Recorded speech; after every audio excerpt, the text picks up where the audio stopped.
In the glittering penthouse overlooking the city skyline, Elena stood frozen, her hands trembling as she clutched a check that could rewrite her entire existence. Tears streamed down her face, not from sorrow, but from a joy so profound it felt like a dream. The man before her, a billionaire whose name commanded boardrooms and headlines, smiled gently and said, "This is just the beginning." But how did a desperate single mom from the wrong side of town end up here? What twist of fate turned a simple wrong number text into a life-altering miracle? Stick around, because what happened next will restore your faith in humanity or shatter your heart along the way. And just when you think you've heard it all, a hidden secret from the billionaire's past threatens to unravel everything they've built. Could this be the end before it even truly begins? Elena Ramirez had always been a fighter, but the weight of the world seemed heavier with each passing day. At 28, she was raising her 6-month-old daughter, Mia, alone in a cramped one-bedroom apartment in the suburbs of Chicago. The walls were thin, echoing the cries of neighbors and the distant hum of traffic that never slept. Her days blurred into a relentless cycle of survival. Waking at dawn to feed Mia with whatever formula she could scrape together from the last remnants in the cupboard, rushing to her part-time job at the local diner where tips barely covered the rent that was always 2 weeks late, and collapsing into bed at night, haunted by the fear that tomorrow might be the day everything finally fell apart. Her ex, Mia's father, Carlos, had vanished months ago, leaving her with mounting bills, a heart scarred by betrayal, and a lingering sense of abandonment that gnawed at her soul like a persistent ache. Carlos had promised the world when they met in high school, dreams of a family, a house with a yard, stability. But reality hit hard. His gambling habits drained their savings, and when Mia arrived unexpectedly, he bolted, claiming it was too much pressure. Elena had tried tracking him down through mutual friends, even filing for child support, but he was a ghost, moving from job to job, city to city, always one step ahead. Just one more day, she'd whisper to herself every night, staring at Mia's innocent face, those big brown eyes mirroring her own from childhood photos. Mia was her anchor, her reason to push through, but also her greatest vulnerability. The baby formula was running dangerously low now, the can on the shelf mocking her with its near-empty rattle. Elena had stretched it as far as she could, diluting it slightly with water to make it last, but guilt twisted in her gut every time she did. Was she harming her child? The thought made her stomach churn. That evening, as the sun dipped below the horizon, painting the sky in hues of orange and purple that she barely noticed through her exhaustion, panic set in fully as Mia's cries pierced the thin walls like a siren. Elena's bank account app on her cracked phone screen showed a pitiful $12.47, not enough for even a small can of formula at the overpriced corner store. She paced the tiny kitchen, the linoleum floor sticky under her worn sneakers, her mind racing through options. Call the food bank. They were closed. Pawn something. She had nothing left of value. Desperate times called for desperate measures. She grabbed her phone to text her sister, Rosa, who lived across town and sometimes helped out with groceries. Fingers flying across the screen, blurred by unshed tears, she typed, "Rosa, please, I need $20 for formula. Mia's hungry and I can't." But in her haste, her thumb slipped, and she hit the wrong contact in her list. An old number from a job interview months ago that she'd never deleted. The message shot off to a number she didn't recognize, a string of digits that meant nothing to her. And just like that, the first domino fell. Would anyone even reply? Or was this the breaking point that would force her to make an unthinkable choice, like skipping her own meals entirely or worse, facing the judgment of social services? Heart pounding like a drum in her chest, Elena set the phone down on the scarred wooden table that served as both dining area and workspace, and rocked Mia in her arms, humming a lullaby her own mother had sung to her back in Mexico before they immigrated when Elena was just 5 years old. Those memories were bittersweet now, like faded photographs in an old album. Her parents, hard-working immigrants who scrubbed floors and drove taxis to give her a better life, gone too soon in a tragic car accident when she was 18. They'd left her with little more than determination and a small inheritance that she'd burned through during her early 20s, trying to chase a nursing degree that life derailed with unexpected pregnancies and bad relationships. No siblings nearby except Rosa, who had her own family to feed, and friends? They drifted away as Elena's world shrank to motherhood and minimum wage survival. The diner job paid just above minimum wage, but shifts were irregular, often cut short when business was slow, and childcare was a pipe dream. Too expensive, too unreliable. She tried applying for government assistance programs, WIC for formula, SNAP for food, but the paperwork was a bureaucratic nightmare, forms upon forms requiring proofs she didn't have, and wait lists that stretched for months, leaving her in limbo. Why me? She thought bitterly, wiping away tears with the back of her hand as Mia finally drifted off to sleep, her tiny chest rising and falling in rhythmic peace. The phone buzzed suddenly, vibrating against the table like an alarm. Elena's breath caught in her throat, her pulse quickening. It was from the unknown number. This isn't Rosa, but I can help. What's your Venmo?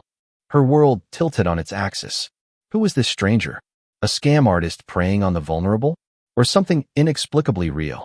She hesitated, fingers hovering over the screen, her mind a whirlwind of paranoia and fragile hope. If she responded, what doors might open or slam shut forever, dragging her into a web of deceit she couldn't escape? As the minutes ticked by like hours, Elena debated fiercely with herself, staring at the glowing screen in the dim light of her single bulb overhead. She quickly opened her browser app and Googled the phone number. Nothing came up, no reverse lookup hits, just a generic carrier note. It could be anyone, a wrong number sympathizer, a bored prankster, or worse, someone with malicious intent. But Mia stirred in her crib, her tiny fists clenching in hunger even in sleep, a soft whimper escaping her lips.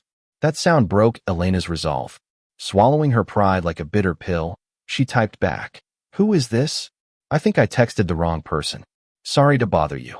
The reply came almost instantly, as if the person on the other end had been waiting.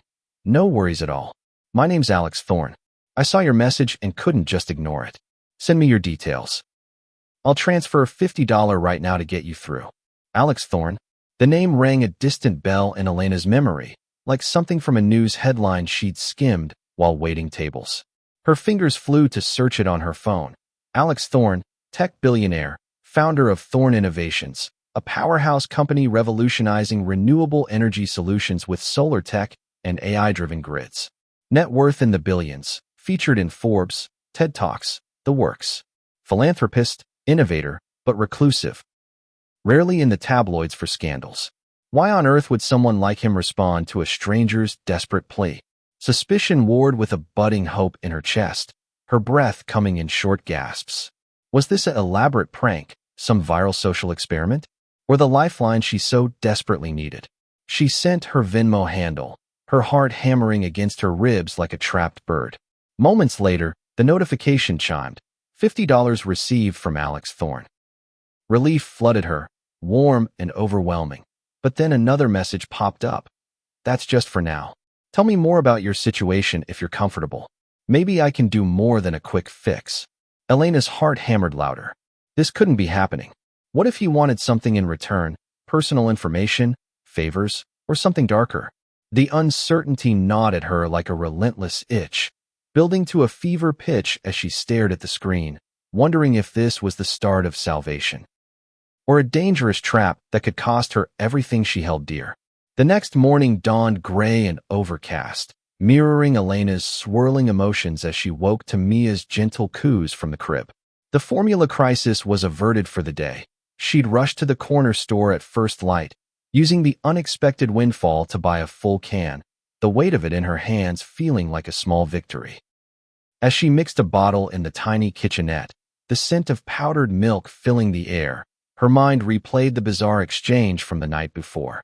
Alex had asked for details, so in a moment of vulnerability, she'd poured out a bit of her story in hesitant texts. The dead-end diner job with its greasy aprons and rude customers, the absent father who left without a backward glance, the constant fear of eviction notices slipping under her door like unwelcome guests. To her utter shock, he didn't ghost her like so many others had in her life.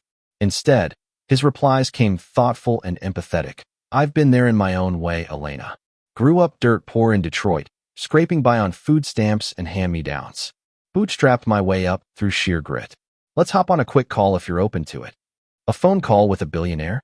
It felt as surreal as winning the lottery, something that happened to other people in feel-good movies, not to her. Elena agreed tentatively, scheduling it for that afternoon while Mia napped, her hands shaking as she set a reminder. When the time came, she sat on her threadbare couch, phone pressed to her ear, Mia's soft breaths the only other sound in the room. Alex's voice was warm and grounded, not the cold, clipped tycoon she'd imagined from glossy magazine profiles. He listened patiently as she vented about the systemic barriers that trapped her. The welfare offices that turned her away because she earned just enough to disqualify for full aid, the daycare costs that gobbled up half her paycheck, leaving nothing for savings, the endless cycle of debt from payday loans she'd taken to cover emergencies. "You're incredibly strong, Elena," he said sincerely, his tone carrying a weight of genuine admiration. "But even the strongest need a support system. No one climbs alone." By the end of the 20-minute call, he offered to connect her with a financial advisor from his personal team, someone who specialized in helping low-income families navigate resources. No strings attached, he assured her multiple times, sensing her wariness. Elena hung up the phone, dazed and lightheaded, as if she'd stepped off a roller coaster. For the first time in years, a flicker of real hope ignited in her chest, warming her from within. But as the days passed and more texts flowed between them, casual check-ins, shared articles on parenting hacks, doubts began to creep in like shadows lengthening at dusk. What was his real motive? Her friends, the few she confided in, warned her over coffee at the diner. "Billionaires don't just help random people out of the blue, Elena. Be careful, he might expect something." And then, the first major challenge struck like a thunderbolt. Mia spiked a sudden fever that night, her tiny body hot to the touch, cheeks flushed red. A doctor's visit? Unaffordable without insurance, which her part-time job didn't provide. Elena texted Alex in a blind panic, her message frantic and raw. "Mia's sick. I don't know what to do." Would he step up, proving his intentions were pure, or vanish into the ether when things got messy and real, leaving her more broken than before? Rushing Mia to the nearest free clinic the next morning, Elena's world narrowed to a pinpoint focus on her daughter's flushed cheeks and labored breaths, the baby's whimpers cutting through her like knives. The clinic was a chaotic hub in a rundown strip mall, crowded with other desperate families. Elderly folks coughing into sleeves, children with runny noses, mothers like her juggling infants and paperwork. The wait stretched into agonizing hours, Elena bouncing Mia on her knee to soothe her, whispering promises she wasn't sure she could keep. "Mommy's here, baby. It'll be okay." Finally, after what felt like an eternity, a hairy doctor examined Mia. An ear infection, common but painful. Antibiotics were prescribed, but the copay hit like a slap. $40 she simply didn't have, not after buying the formula. Back in her apartment, exhausted and defeated, Elena collapsed onto the couch, Mia finally asleep after a dose of over-the-counter fever reducer. She checked her phone through bleary eyes, and there it was, Alex's reply. "I'm so sorry to hear that. Send me the clinic's details and the prescription info. I'll cover the cost directly." True to his word, within an hour, he had wired the money to the clinic, and a pharmacy notification pinged. Medication ready for pickup, no charge. Relief washed over Elena like a tidal wave, crashing against the shores of her skepticism, but so did a heavy wave of guilt. Why her? Why the stranger? In their next call that evening, her voice cracked as she asked, "Why are you doing this, Alex? You don't even know me." He paused, his breath audible over the line, then shared a piece of himself. "Because your message hit home, Elena. My mom was a single parent too, working 2 jobs to keep food on the table for me and my siblings. She passed away young from overwork, and I promised myself that if I ever made it big, I'd pay it forward to people like her, like you." His vulnerability cracked open Elena's guarded walls, brick by brick. They talked for hours that night, delving deeper, about dreams she'd deferred, like finishing her nursing certification, the daily grind of poverty that wore down her spirit, the quiet ambitions she harbored for Mia to have opportunities she never did. Alex opened up too. Orphaned at 12 after his parents' factory jobs led to health complications from poor conditions, bounced through foster care horrors where kindness was rare, then a lucky scholarship to MIT that ignited his tech empire. Luck played a huge part in my story, he admitted humbly. Now it's my turn to create some luck for others.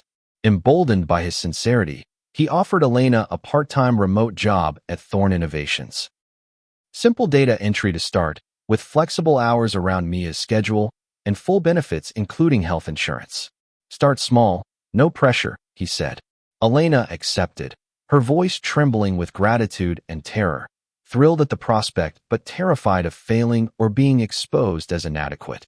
Training began via video calls the following week. Alex's team patient and encouraging as she learned software she'd never touched before. For the first time, she glimpsed a path out of the abyss, a ladder emerging from the pit.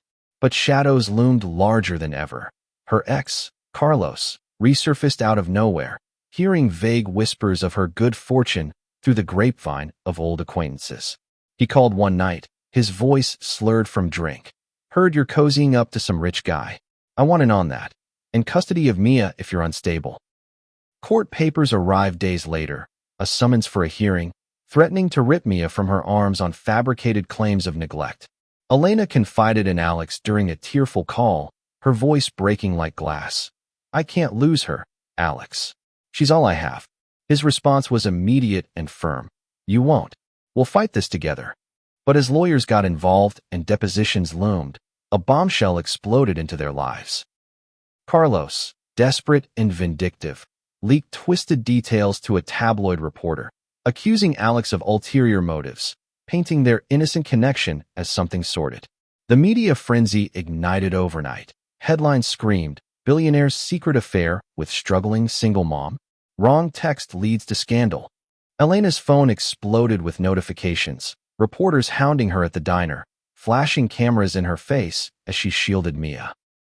Neighbors whispered behind closed doors, her boss firing her on the spot for the unwanted distraction. Jobless again, but now with Alex's remote gig as her fragile lifeline. Would this scandal destroy everything they'd built, tarnishing Alex's reputation and Elena's fragile new start, or forge an unbreakable bond through the fire? Navigating the media storm felt like steering a ship through a hurricane, waves of scrutiny crashing over Elena relentlessly. Reporters camped outside her rundown apartment building, their vans blocking the street. Microphones thrust forward every time she stepped out for groceries. Is it true about you and Thorn? One shouted, his voice piercing. Elena clutched Mia closer, hurrying past without a word, her cheeks burning with humiliation. Inside, she scrolled through the online vitriol, social media threads dissecting her life, calling her a gold digger, a opportunist. Who does she think she is? One comment read.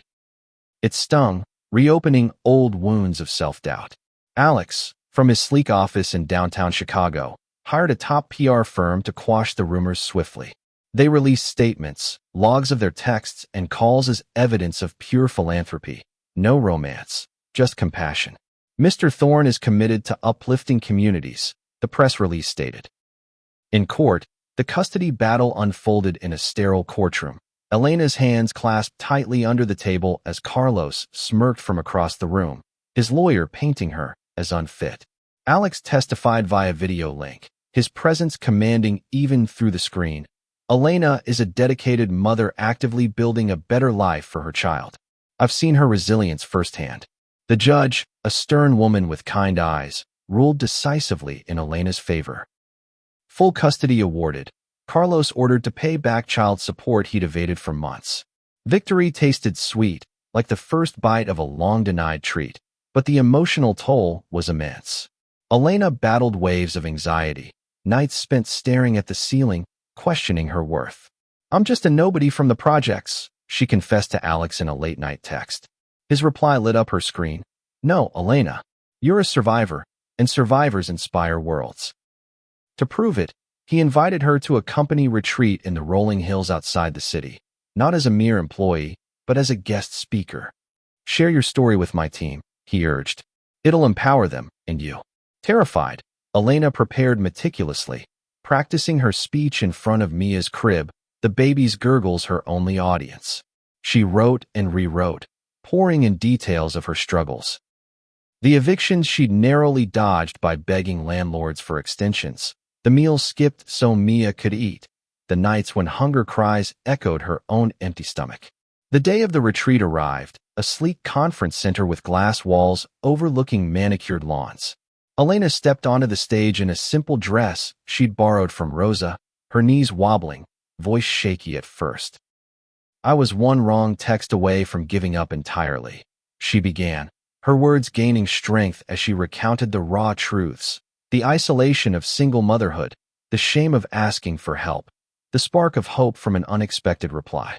The audience of executives in tailored suits leaned forward, some wiping discreet tears, others nodding in recognition. By the end, applause thundered through the room like a storm, standing ovations rippling. Offers poured in afterward. Scholarships for night classes in business administration, mentorship programs from female